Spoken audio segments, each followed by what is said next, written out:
Good evening, everyone. Appreciate you being here. I am joined this evening by Under Sheriff Frank McAsee, our Chief Centerfit, who runs our Emergency Operations Center, of course, our Superintendent of Schools, Ed Pratt Daniels, Jim Dickinson, who runs our Jacksonville Electric Authority, and, of course, Council President Ronnie Fussell.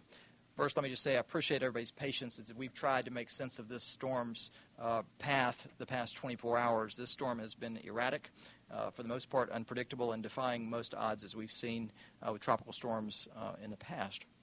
Having said that, though, based on our advice from the National Weather Service and Steve Littrow, who serves us as our chief meteorologist, the 5 p.m. report gives us great concern.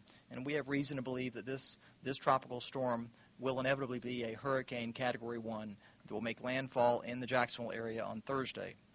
With that comes, a few conditions that I think we have to be prepared, should this forecast hold, to embrace. The reality of sustained winds around 75 miles an hour, with gusts between 85 and 95, heavy rainfall with potential flooding, particularly in those areas that are prone to flooding, certainly considerable amount of downed trees and debris, which leads to electrical outages. And, of course, we've seen, in 2004 we had a great deal of power outages, and we are forecasting that this experience, should this forecast hold, would be worse than our 2004 hurricane experience. We can expect 3 to 5 foot storm surge, and the beaches, of course, receiving the brunt of that, and, of course, power outages, as I mentioned.